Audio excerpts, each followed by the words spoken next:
Big boss Marathi season 6च्या घरात मागील आठवड्यापासून धमाकेदार ट्विस्ट पाहायला मिळाले. त्यातील महत्त्वपूर्ण ट्विस्ट म्हणजेच डबल इविक्शन. सलग 2 आठवडे डबल इविक्शन होत गेली. यामधील पहिल्या ट्विस्टमध्ये दिव्या शिंदे हिने सदस्यांना जीवे मारण्याची धमकी दिल्याचे वक्तव्य केल्याने ती घराबाहेर पडली आणि त्यानंतर भाऊच्या धक्क्यावर ओंकार राऊत याचे इविक्शन झाले. त्यानंतर त्याच्या दुसऱ्या आठवड्यात आयुष संजीव आणि करण सोनवणे हे 2 सदस्य घराबाहेर पडले. हे इविक्शन सर्वांसाठीच खूप शॉकिंग होते. आता बिग बॉस मराठी सीझन 6 मधील या आठवड्यात कोणता मोठा ट्विस्ट येणार आहे? या आठवड्यातही डबल इविक्शन होणार का की सिंगल इविक्शन होणार? आणि मागील 2 आठवड्यात डबल इविक्शन झाल्यामुळे या आठवड्यात एकही इविक्शन होणारच नाही का? आणि जर इविक्शन झाले तर कोणता सदस्य या आठवड्यात घराबाहेर जाणार? कोणाचे स्वप्न तुटणार? कोणाचा खेळ संपणार? पाहूयात याबद्दलची पूर्ण माहिती या व्हिडिओमध्ये. या आठवड्यात कोणकोणते सदस्य नॉमिनेट झालेले आहेत आणि कोणता सदस्य वोटिंगमध्ये कोणत्या नंबरवरती आहे? कोणत्या सदस्याला महाराष्ट्राने भरभरून वोट दिले आहेत आणि कोणते सदस्य आहेत बॉटममध्ये आणि कोणते सदस्य आहेत डेंजर झोनमध्ये? याबद्दलची पूर्ण माहिती या व्हिडिओमध्ये. त्याआधी आपल्या फिल्मी उचापत या चॅनलला सबस्क्राईब केलं नसेल तर सबस्क्राईब करून घ्या. बिग बॉस मराठीच्या 6व्या आठवड्यात यावेळी टोळी ग्रुपमधून अनुश्री, रुचिता आणि रोशन, तर काटा ग्रुपमधून प्रभू, दीपाली, राकेश आणि बाल्कनी ग्रुपमधून सचिन, सागर आणि प्राजक्ता हे घराबाहेर जाण्याच्या प्रक्रियेसाठी 9 सदस्य नॉमिनेट झाले आहेत. यावेळी बिग बॉसने गेम पालटत रोशन आणि सागर यांना नॉमिनेट केले आहे, कारण राखीने या दोघांना नॉमिनेट केले होते. सागर आणि रोशन यांचे नाव फक्त राखीने घेतले होते, त्यामुळे हे दोघे सदस्य नॉमिनेट होणार नाहीत असे सर्वांना वाटत होते. मात्र बिग बॉसने ही खेळी खेळली आणि हे दोघे देखील घराबाहेर जाण्याच्या प्रक्रियेसाठी नॉमिनेट झाले.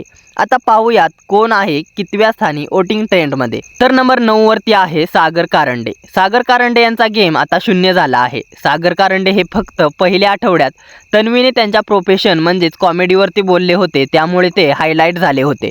त्यानंतर त्यांचा गेम फारसा काही दिसला नाही. कॅप्टन्सीमध्ये देखील ते जेव्हा टोळी ग्रुपकडून कॅप्टन झाले तेव्हा देखील त्यांची कॅप्टन्सी चांगल्यारीत्या त्यांनी सांभाळली नाही आणि आता त्यांचा घरामध्ये गेम 0 झाला आहे. त्यामुळे प्रेक्षकही त्यांना सपोर्ट करताना दिसत नाहीत. या वोटिंग ट्रेंडमध्ये सागर कारंडे हे बॉटममध्ये आहेत, म्हणजेच डेंजर झोनमध्ये आहेत. या आठवड्यात सागर कारंडे हे घराबाहेर जाऊ शकतात. यावेळी सागर कारंडे यांच्यावर इविक्शनची टांगती तलवार राहणार आहे. सागर कारंडे 6व्या आठवड्यात बिग बॉसच्या घराचा निरोप घेऊ शकतात. तर नंबर 8 वरती आहे टोळी ग्रुपमधील रुचिता जामदार. रुचिता जामदार ही तिच्या निगेटिव्ह खेळामुळे सध्या चर्चेत आहे. मात्र तिला बाहेरून प्रेक्षकांचा चांगला प्रतिसाद मिळत नाहीये. मात्र बिग बॉस कंटेंटसाठी तिला सहजासहजी घराबाहेर काढू शकणार नाहीत. जरी रुचिता निगेटिव्ह असली तरी ती बिग बॉसला कंटेंट देत आहे. या आठवड्यात जरी बॉटममध्ये असली तरी देखील ती सेफ असणार आहे, कारण बिग बॉसला खूप सारा कंटेंट देत असल्याकारणाने बिग बॉस रुचिताला सहजासहजी घराबाहेर काढणार नाहीत. आणि टोळी ग्रुपची मेन सदस्य देखील रुचिता आहे, त्यामुळे रुचिता या आठवड्यातही सेफ असणार आहे. तर नंबर 7 वरती आहे बाल्कनी ग्रुपची मेंबर प्राजक्ता शुक्रे. प्राजक्ता शुक्रे हिचा देखील गेम काही फारसा दिसत नाही आणि या आठवड्यात करण देखील घराबाहेर गेल्याने या आठवड्यात ती टोळी ग्रुपचा सपोर्ट घेताना दिसत आहे आणि तिचा गेम वीक झाला आहे. तिचा आणि करणचा प्रेमाचा अँगल देखील सुरू झाला होता. मात्र याआधीच करण घराबाहेर गेला आणि आता प्राजक्ता शुक्रे ही एकटी पडली आहे आणि तिचा गेम प्लॅन देखील काही समजत नाही. तसेच सागर आणि संतोष हे देखील तिच्या टीममध्ये आता एकनिष्ठ राहिलेले नाहीयेत. वोटिंगमध्ये तिला प्रेक्षकांनी 7व्या स्थानी ठेवली आहे. दरम्यान प्राजक्ता शुक्रे हिच्यावर देखील इविक्शनची टांगती तलवार असू शकते. प्राजक्ता शुक्रे ही देखील घराबाहेर जाऊ शकते.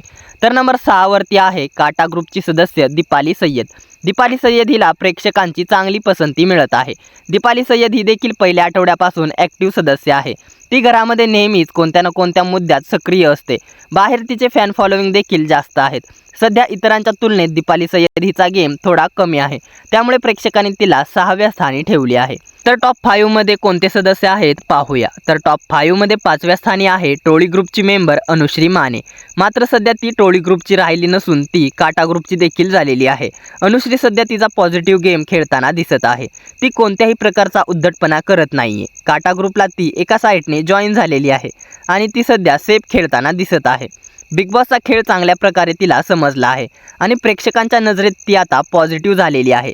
त्यामुळे प्रेक्षकांचा तिला आता उत्तम प्रतिसाद भेटत आहे। अनुश्रीचे बाहेर फॅन फॉलोविंगही खूप जास्त आहेत। निगेटिव्ह गेममुळे ती थोडी बॉटममध्ये गेली होती, मात्र 2 आठवड्यापासून ती आता काटा ग्रुपकडे वळताना दिसत आहे आणि तिचा गेमही सुधारला आहे। येणाऱ्या दिवसात ती काटा ग्रुपची देखील मेंबर होऊ शकते आणि ट्रोली ग्रुपला ती टाटा बाय बाय बोलू शकते। आता येणाऱ्या दिवसात अनुश्री तिचा गेम कशा प्रकारे पुढे नेते हे पाहणे रंजक ठरणार आहे। तर नंबर 4 वरती आहे प्रभू शेळके। प्रभू शेळके हा देखील काटा ग्रुपचा एक सदस्य बनला आहे आणि तो सध्या बाहेर पॉझिटिव्ह दिसत आहे। प्रेक्षकांचा त्याला चांगला प्रतिसाद भेटत आहे आणि तो आहे नंबर 4 वरती। प्रभू देखील या आठवड्यात घराबाहेर जाऊ शकणार नाही, मात्र टोळी टीममधील विशाल हा त्याला बाहेर काढण्यासाठी सतत प्रयत्न करताना दिसत आहे। मात्र प्रेक्षक नेहमीच त्याला वाचवत आले आहेत आणि आता प्रभू कोणत्या आठवड्यापर्यंत बिग बॉस मराठीच्या घरात राहतो हे पाहणे महत्त्वाचे ठरेल। तर तिसऱ्या स्थानी आहे बाल्कनी ग्रुपचा मेंबर सचिन कुमावत। सचिन कुमावत यांचा गेम सुरुवातीपासूनच वीक आहे, मात्र तरी देखील ते प्रेक्षकांच्या सपोर्टमुळे 6व्या आठवड्यात आलेले आहेत। मागच्या नॉमिनेशनमध्ये ते डेंजर झोनमध्ये गेले होते, मात्र तरी देखील प्रेक्षकांच्या वोटिंगनुसार 6व्या आठवड्यात गेले आणि याही आठवड्यात त्यांचा फारसा काही गेम दिसत नाहीये। आता राखीमुळे त्यांच्या गेमला थोडीशी दिशा मिळाली, मात्र हा गेम अजून तितका स्ट्रॉंग झालेला नाहीये। सचिन कुमावत हे मुद्दे उचलताना दिसत नाहीत, ते कमी बोलतात आणि लगेच मुद्दा संपवतात, त्यामुळे त्यांचा स्क्रीन टाइम देखील खूप कमी आहे। दरम्यान सचिन कुमावत हे वोटिंगमध्ये 3ऱ्या स्थानी असले तरी गेमनुसार ते वीक आहेत, त्यामुळे सचिन कुमावत यांच्यावर देखील इविक्शनची टांगती तलवार असू शकते। या आठवड्यात सचिन कुमावत हे देखील घराबाहेर जाऊ शकतात। तर टॉप 2 मध्ये आहे काटा ग्रुपमधील राकेश बापट।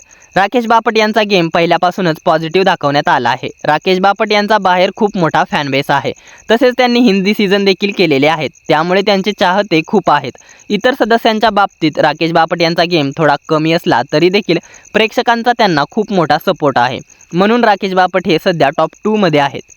तर नेहमीप्रमाणेच वोटिंगमध्ये नंबर 1 वरती राज्य करतोय रोशन भजनकर। रोशन भजनकर याला लोकांची खूप पसंती मिळत आहे।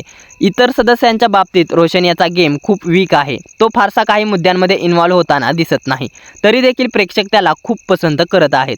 त्याचा खरेपणा आणि इमोशनल साईड प्रेक्षकांना खूप भावली आहे, त्यामुळे नेहमीच प्रेक्षक त्याला नंबर 1 वरती ठेवत आहेत। दरम्यान रोशन भजनकर वोटिंगमध्ये नंबर 1 वरती असला तरी देखील या आठवड्यात बिग बॉसच्या घराबाहेर जाऊ शकतो। दरम्यान सचिन कुमावत आणि प्राजक्ता शुक्रे या देखील नॉमिनेशनमध्ये असल्यामुळे रोशन भजनकर यांचे घराबाहेर जाण्याचे चान्स खूप कमी आहेत। तर हे होते या आठवड्याचे ओपनिंग वोटिंग ट्रेंड। या नॉमिनेटेड 9 सदस्यांपैकी किंवा घरातील सदस्यांपैकी तुमचा आवडता सदस्य कोणता? तुम्ही बिग बॉस मराठी सीझन 6 पाहताय का? हा सीझन तुम्हाला आवडतोय का? आणि या आठवड्यात कोणता सदस्य घराबाहेर जायला हवा याबद्दल काय आहेत तुमच्या प्रतिक्रिया आम्हाला कमेंटद्वारे जरूर कळवा। मनोरंजन विश्वातील अशाच घडामोडी आणि बिग बॉस विषयीच्या अपडेट जाणून घेण्यासाठी आपल्या फिल्मी उचापती या चॅनलला सबस्क्राईब करा। धन्यवाद।